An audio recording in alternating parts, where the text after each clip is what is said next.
నమస్తే రమ్మగారు. నమస్తే జయ. రమ్మగారు, అక్బర్ బీర్బల్ స్టోరీలు చెప్పుకుంటున్నాం. మరి ఈ రోజు ఏ స్టోరీ చెప్తున్నారు? అక్బర్ బీర్బల్ కథల్లో తెలివిగల కథలు అనుకుంటాం. అవును అవును. మామూలుగా చూడు, మనం బజార్ వెళ్ళామనుకో, ఏ బట్టల షాప్లోనూ మన ఫ్రెండ్ ఎదురైంది. ఏంటి షాపింగ్కి వచ్చావా అని అడుగుతుంది. షాపింగ్ కాకపోతే దేనికి వస్తాం? షాప్లో అదే కదా. అదే కదా. అక్కడి నుంచి సినిమాకి వెళ్తాం, అక్కడ ఎవరో ఫ్రెండ్స్ కనిపిస్తారు. ఏంటో ఈ సినిమాకి వచ్చావా? సినిమా కాకపోతే దేనికి వస్తావు సినిమా హాల్కి? ఇలా జనరల్ గా మనం మాట్లాడుతూ ఉంటాం, చాలా మంది చేస్తారు. దాని మీద బేస్ అయిన ఒక కథ అనమాట ఇది. ఒకసారట అక్బర్ గారికి సాయంకాలం రాత్రిపూట ఏదో వ్యవహారం చూస్తుండగా దీపాలు ఆరిపోయినాయి, పెద్ద గాలి వచ్చి. అప్పుడు ఆయన కళ్ళు లేక, అంటే కనిపించకుండా అయింది. దీపం లేకపోతే కనపడదు. అప్పుడు కరెంట్ రాలేదు కదా, అక్బర్ కాలం నాటికి కరెంట్ లేదు. ఏం చేసేవాళ్ళు? ఆముదం దీపాలు, పెద్ద పెద్ద దీపాలు వెలిగించేవాళ్ళు.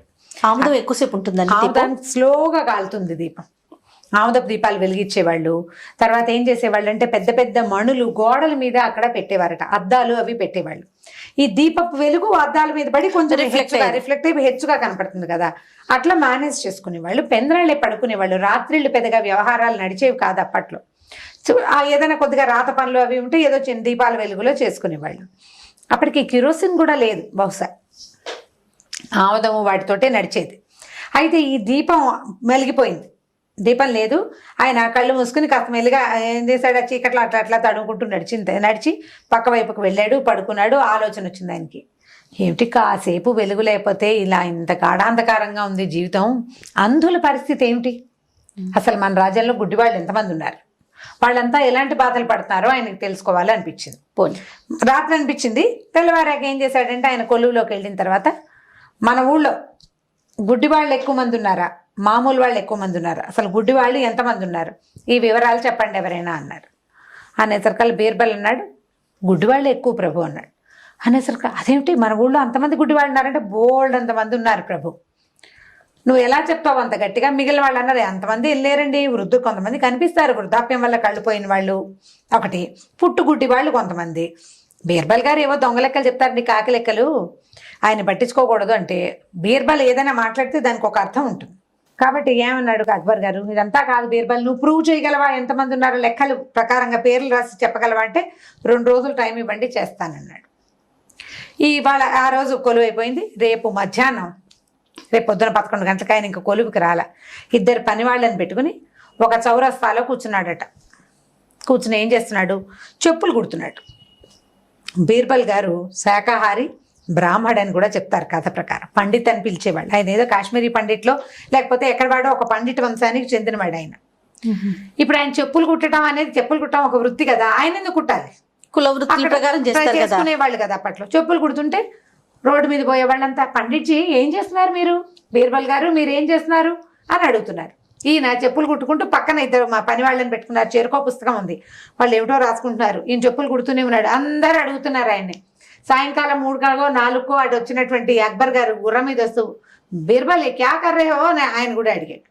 సరే, ఇదంతా అయ్యింది. 3వ రోజు, ఈ రోజు ఫస్ట్ డే అడిగాడు, 2వ రోజు ఈ పని అయింది. 3వ రోజు బీర్బల్ గారు 2 లావుపాటి పుస్తకాలు పని వాళ్ళతో మోయించుకొచ్చి అక్బర్కి సమర్పించాడు.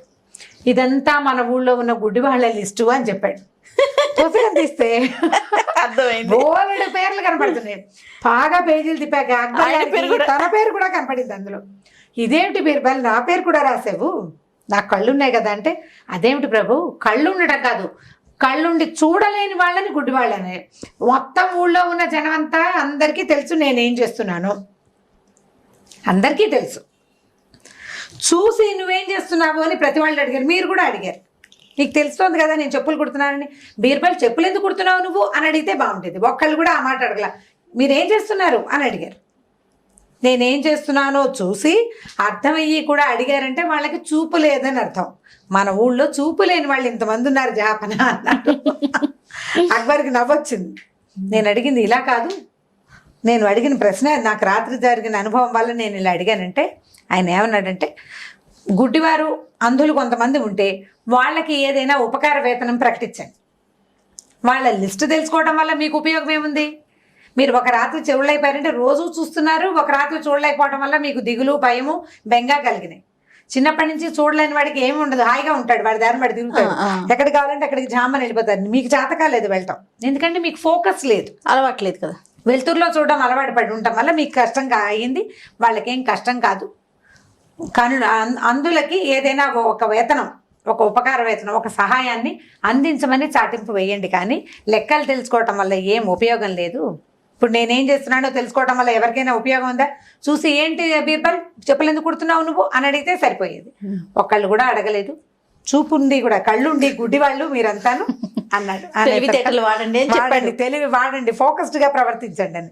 దాంతో అక్బర్ చాలా సంతోషించాడు. బీర్బల్కి బోళ్ళంత తెలివి. అందుకని ప్రయోజనం లేని వాక్యాలు మాట్లాడకూడదు. చొప్పదంటు ప్రశ్నలు అంటారు వాటిని. సినిమా హాల్కి వెళ్తే ఏమో ఈ సినిమాకి వచ్చా, చాలా మంది అలాగే అడుగుతారు. అంటే ఈ సినిమాకి వచ్చారంటే ఎందుకు వస్తాం, సినిమా కాకపోతే రైతు బజార్లో కనిపిస్తే కూరగాయలు కొనడానికి వచ్చారా, సినిమాల్లో కూడా చూసాం మనం ఈ డైలాగ్స్. కూరగాయలు కొనడానికి వచ్చారా అని అడుగుతారు రైతు బజార్లో. కూరగాయలు కాకపోతే ఏం కొంటారు రైతు బజార్? కాబట్టి ఫోకస్డ్ గా మాట్లాడడం, ఫోకస్డ్ గా ప్రశ్నించడం, ఏదైనా ఒక విషయాన్ని చూస్తే సూట్ అయిన ప్రశ్నని సంధించే ప్రాక్టీస్, తెలివిగా మాట్లాడడం. దీంతో అక్బర్ బీర్బల్ కథ ఇంకోటి చెప్పేసాం మనం. సూపర్, చాలా బాగుంది రమ్మగారు.